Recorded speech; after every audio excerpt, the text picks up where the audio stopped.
우리 하나님의 말씀 보도록 하겠습니다. 하나님의 말씀은 누가복음 16장 10절에서 15절까지 말씀입니다.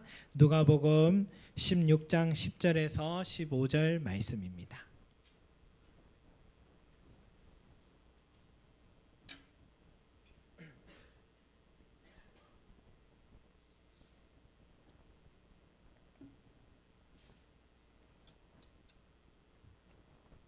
우리 한 목소리로 함께 올려드리도록 하겠습니다. 시작. 지극히 작은 것에 충성된 자는 큰 것에도 충성되고 지극히 작은 것에 불의한 자는 큰 것에도 불의하니라. 너희가 만일 불의한 재물에도 충성하지 아니하면 누가 참된 것으로 너희에게 맡기겠느냐. 너희가 만일 남의 것에 충성하지 아니하면 누가 너희의 것을 너희에게 주겠느냐. 집 하인이 두 주인을 섬길 수 없나니 호기를 미워하고 저를 사랑하거나 호기를 중히 여기고 저를 경히 여길 것임이니라. 너희는 하나님과 재물을 겸하여 섬길 수 없느니라. 바리새인들은 돈을 좋아하는 자들이라.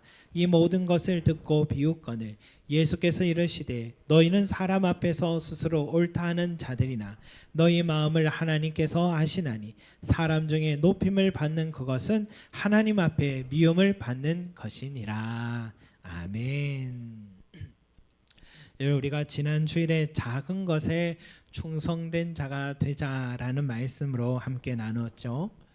작은 일도 큰 일처럼 생각하고 임하는 사람은 하나님의 마음을 감동케 하고 그리고 사람들에게도 감동을 주기 때문에 복을 받는다라고 말씀했습니다.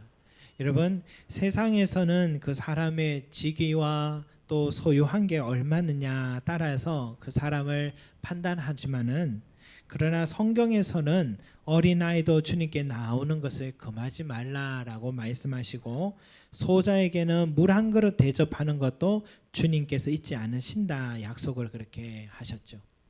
과부의 두 렙돈도 하나님께는 큰 헌금이 될 수 있다라고 말씀하셨습니다. 남들에게 인정받는 것도 아니고 드러나지 않는 봉사의 자리라 해도 하나님 앞에서는 그 섬김을 큰 섬김의 자리로 보신다라고 그렇게 했습니다. 그래서 작은 것에 충성된 자가 되는 것이 복된 인생이다라고 함께 나누었습니다, 여러분. 자, 오늘은요. 조금 다른 의미에서 지극히 작은 것에 충성된 자 되자라는 건데 그게 무슨 의미로 우리가 볼 수 있느냐. 오늘 본문에서 지극히 작은 것에 충성하는 것이 여러분 무엇을 말하느냐. 한번 문맥을 잘 따라서 한번 다시 볼 필요가 있습니다. 예수님께서 불의한 청지기에 대해서 앞에 먼저 말씀하셨죠. 한 청지기가 불의한 행동을 해서 주인에게 해고 통보를 받게 됐고 해고된 후에 어떻게 살까 고민하다가 주인에게 빚진 자들을 불러서 그 빚을 탕감해주는 그렇게 함으로써 자신이 해직된 후에도 갈 곳을 마련하게 되는 참 어떻게 보면 불의한데 지혜롭기도 한 이 청지기에 관한 이야기 예수님이 비유로 말씀하셨잖아요. 그래서 그 이야기를 하신 후에 9절의 말씀에 뭐라 하십니까? 내가 너에게 말하노니 불의의 재물로 친구를 사기라. 그리하면 그 재물이 없어질 때에 그들이 너희를 영주할 처소로 영접하리라 라고 말씀하셨습니다. 여러분, 이 말씀을 풀어보면 이런 말이잖아요. 너희들이 가진 그 소유물들이 사실은 하나님께서 주신 것이고 너희는 단지 그것들을 맡은 청지기들인데 그 물질을 가지고 가난하고 어려운 사람들 또 순회하며 복음을 전하는 순회 전도자들을 잘 섬기게 되면 이 물질들이 그저 사라지는 게 아니라 나중에 이 세상을 떠나서 영원한 처소로 우리가 가 있을 때에 다 그곳에 쌓여 있어서 우리가 그곳에서 풍족함을 누리게 될 것이다 라는 주님의 말씀의 뜻이었습니다.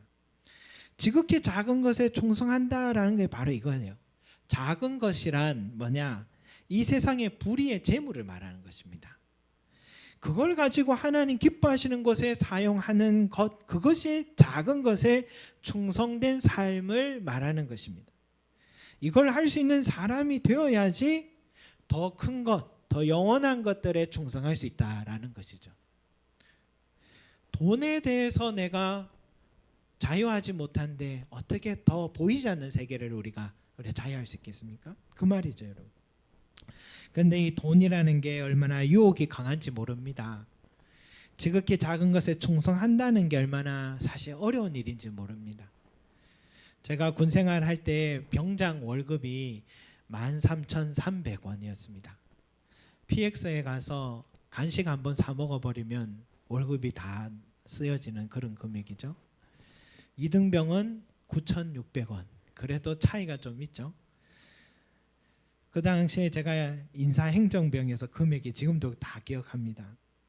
그때 행정병들이 밤새도록 작업하면서 한 고참이 이런 이야기 했어요. 야, 월급 한 10만 원만 주면 정말 즐겁게 일할 수 있겠다. 부족하지 않게 내가 일할 수 있겠다. 그래 얘기했는데 요즘은 얼마의 사병들이 월급을 받는지 확인을 해보고 저도 좀 놀랐어요. 병장 월급이 60만 원을 받더라고요. 저희 때에 비하니까 50배나 많은 금액이 지금 지불을 받고 있었어요. 이러면 다시 군 입대하고 싶다 이런 생각도 할 수 있겠습니다, 여러분. 그런데 지금 군인들에게 물어보면 만족하냐 하면 그렇겠습니까? 빨리 제대하고 싶다고, 빨리 제대하고 싶다 하겠죠. 그래서 최근에 대선 공약에 어떤 후보는 200만 원까지 주겠다 그렇게 얘기를 했던 것 같아요. 왜? 사람들의 필요와 욕구는 끝이 없기 때문이겠죠. 여러분 명절에 돈 많이 쓰셨죠? 내 자식이 세뱃돈을 5만 원짜리 받는데 나도 5만 원짜리 줘야 되잖아요. 그래서 내 자식이 한 몇십만 원 받으면 나도 몇십만 원 쓰는 거죠. 자식이 다 크면은 더 손해가 되겠죠, 여러분. 이 세뱃돈 단위가 많이 커졌습니다. 요즘 아이들에게 10,000원, 20,000원 이렇게 지어주면은 정말 아쉬워할 것 같아요. 한 인터넷 기사를 본 글이 있는데 우리나라 사람들 그 10명 중에 9명이 월 600만 원을 벌어도 자신이 중산층에 속하지 못한다라고 생각한답니다. 이 중산층의 기준이 뭐냐면 부자는 아니어도 가난하지도 않은 사람을 말합니다. 여러분 일반적으로 이 중산층을 말하면 이 세 가지 요소를 본대요. 하나는 뭐냐? 근로소득이 매월 500만 원 이상. 그리고 두 번째는 부채가 없는 아파트.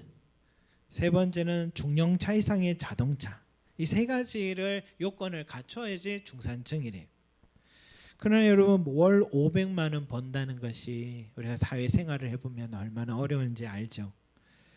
그리고 서울 평균 집값이 13억 원이라요. 여러분 매월 400만 원 버는 사람이 매월 200만 원씩 모아서 13억짜리 집을 살려고 하면 50년 걸린다고 합니다.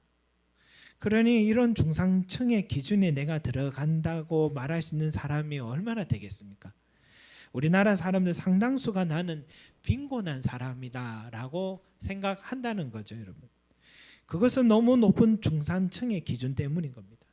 그러니까 내가 쓸 것을 쓰고 나서 어려운 사람을 돕겠다 생각하면은 이것은 끝이 없는 일이라는 거죠.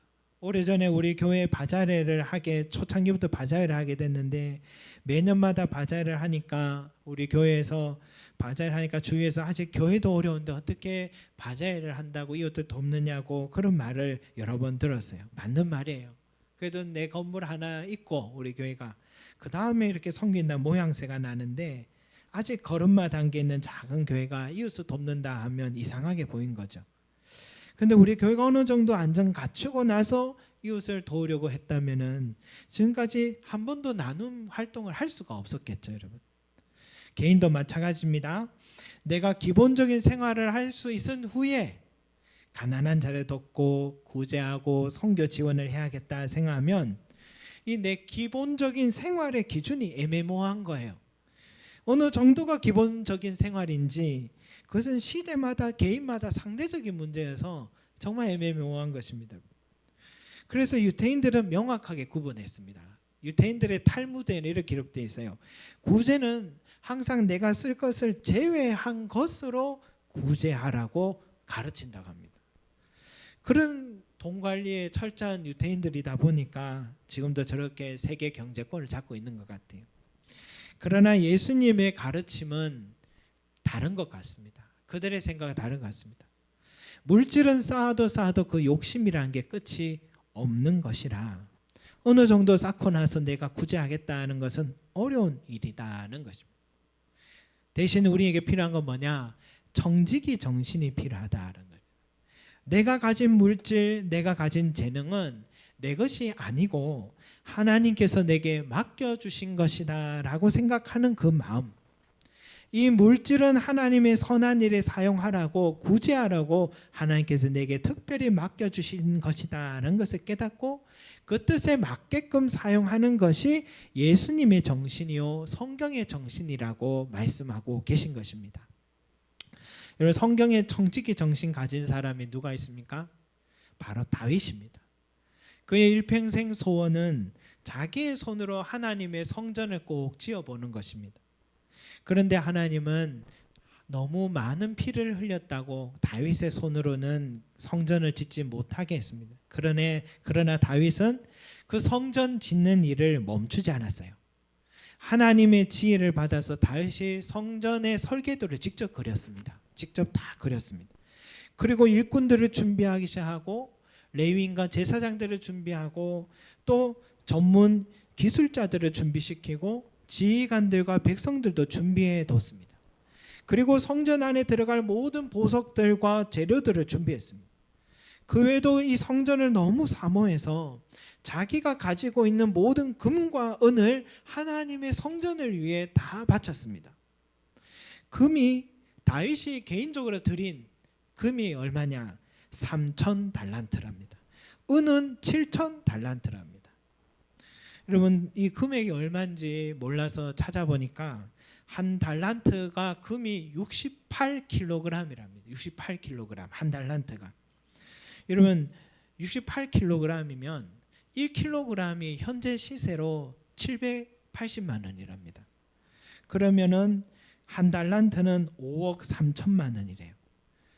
그래서 금 3,000달란트는 얼마 되는지 숫자를 세긴 했는데 읽을 줄 몰랐습니다. 제가 앞에는 이거 어디서 어떻게 읽어야 될지 금액을 몰랐어요. 그리고 백성들이 함께 드린 금은 5,000달란트였어요. 그러면서 다윗이 이렇게 기도를 해요.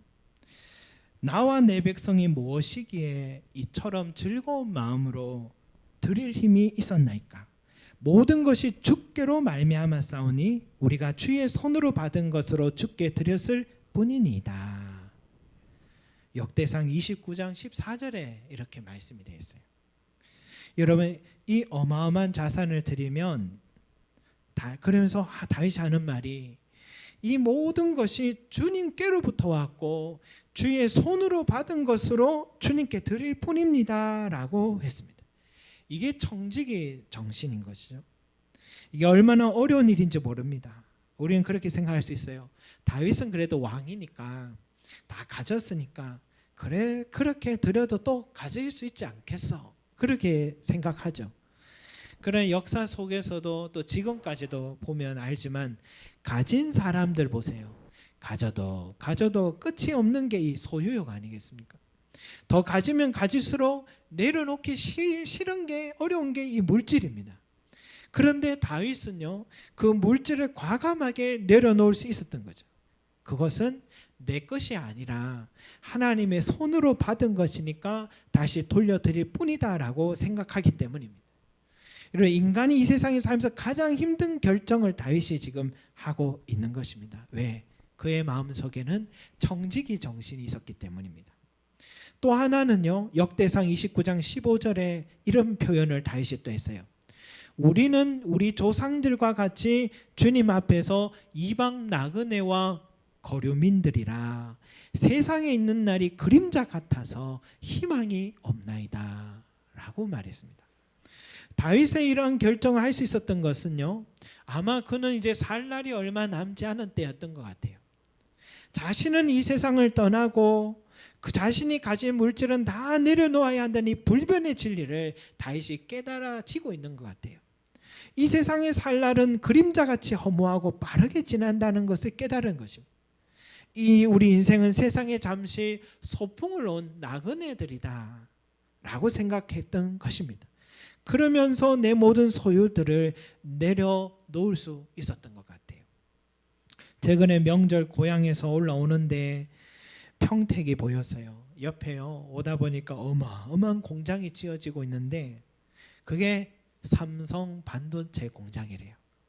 최근 뉴스를 보니까 삼성 반도체 공장이 아직 다 지어진 것도 아닌데 벌써 평택의 인구가 10만 명이나 늘었다고 합니다.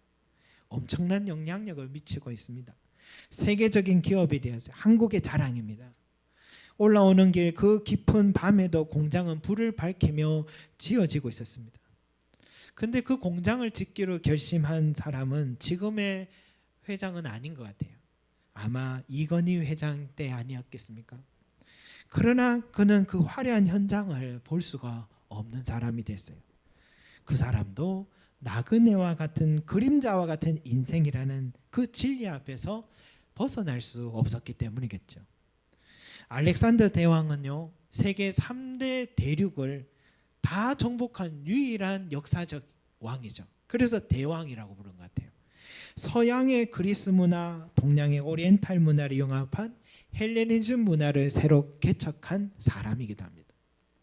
동서양을 다 차지한 대왕으로 그가 가진 것이 얼마나 많았겠습니까?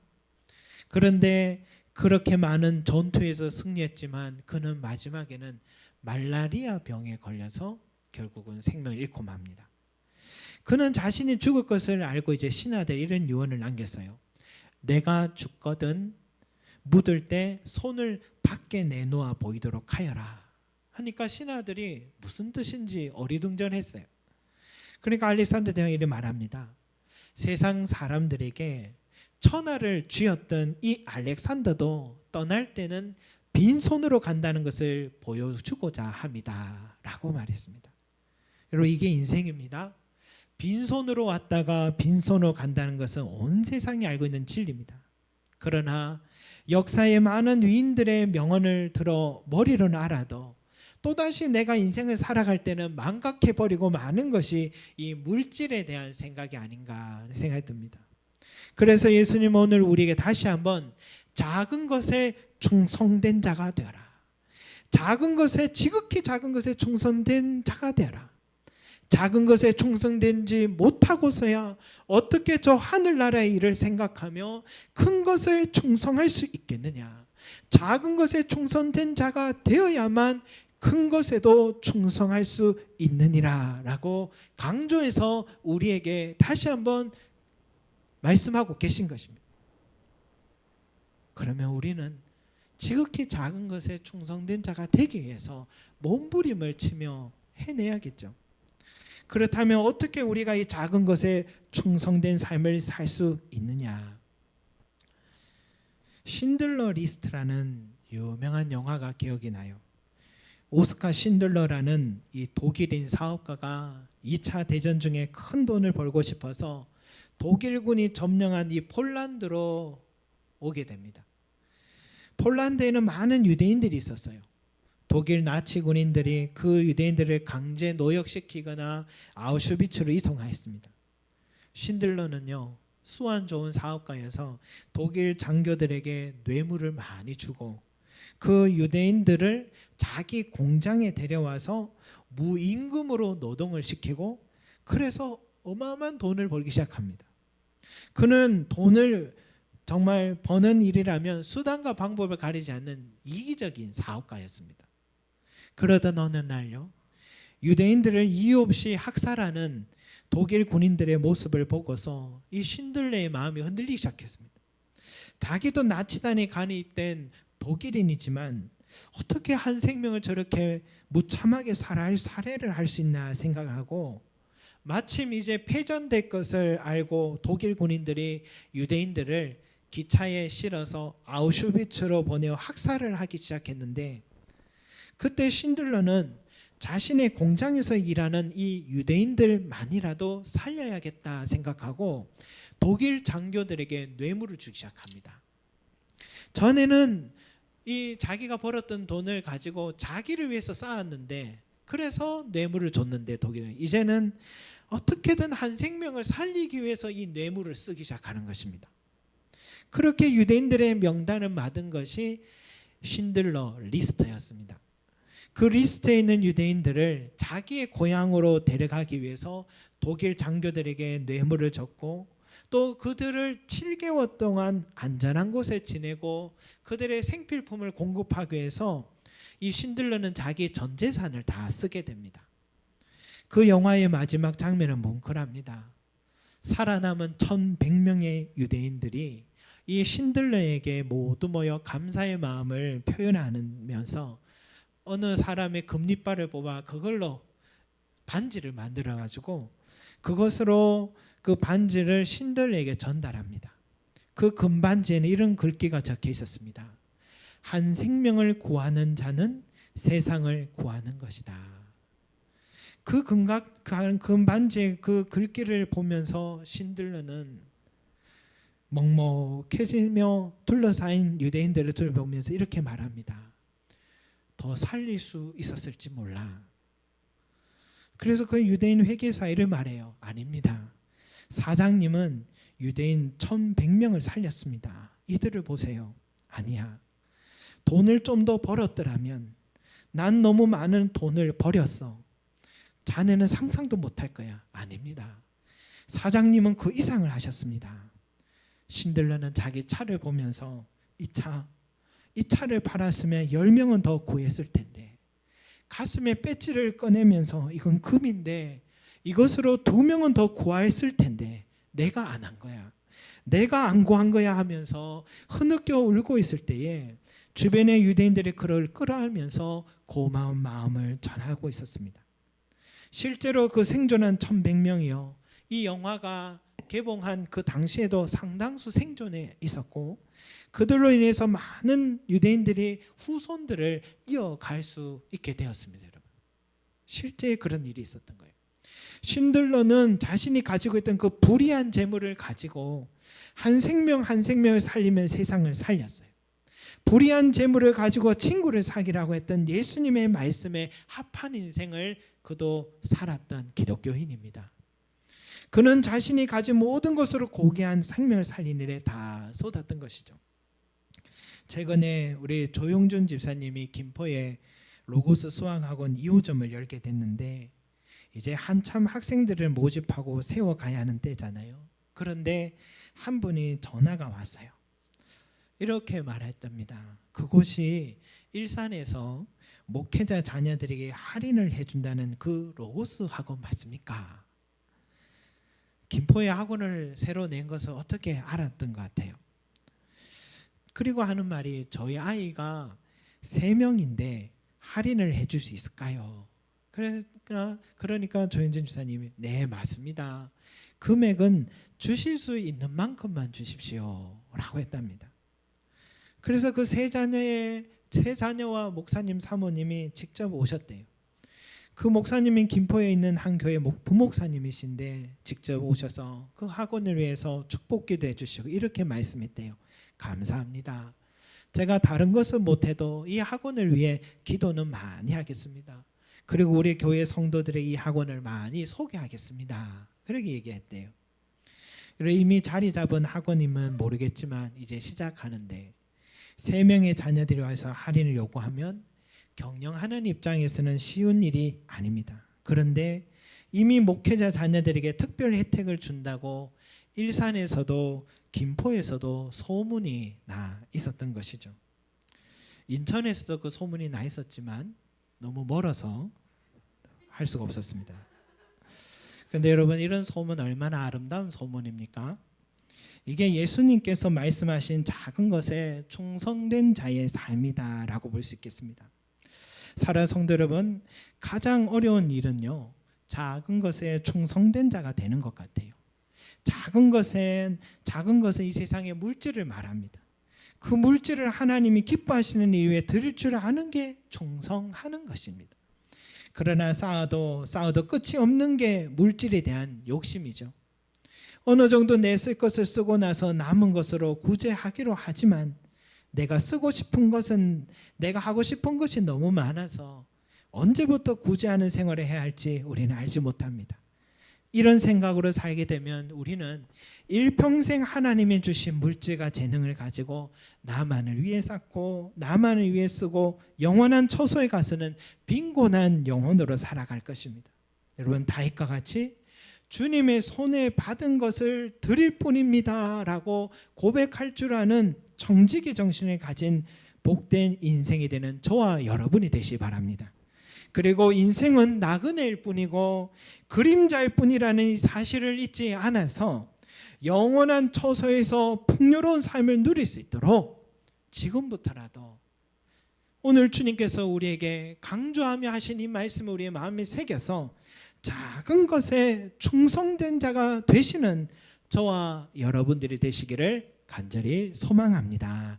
기도드리겠습니다. 사랑과 은혜가 많으신 우리 아버지 하나님, 가장 어려운 것이 지극히 작은 것에 충성된 자가 되는 것임을 다시 한번 돌아보았습니다. 주여, 이것은 나 자신과의 싸움이요 우리 마음과의 싸움인 것을 우리는 잘 압니다. 그래서 하나님 말씀을 우리가 순종하고 행하는 것이 너무너무 어렵다는 것을 다시 한번 깨닫습니다. 그러나 우리의 시선이 이제는 이 땅의 것이 아니라 영원한 처소요 하나님 나라를 바라보는 자가 되게 하여 주셔서 내게 주신 이 소유들과 내게 주신 이 재능들을 가지고 하나님이 기뻐하시는 일에 드릴 줄 아는 복된 인생들 되게 하여 주시고, 그 마음속에는 내 것이 아니고 하나님께서 내게 맡겨주신 것이라는 이 정직의 정신을 갖게 하여 주시며, 이 세상은 여기가 전부가 아니라 영원한 처소가 우리에게 준비되어 있으며 그것을 향해 바라보며 살라는 주님의 뜻임을 우리가 깨닫게 하여 주셔서 순종하고 행할 수 있는 믿음의 신앙이들이 되기를 간절히 소망합니다. 감사드리며 예수 그리스도 이름으로 기도드립니다. 아멘.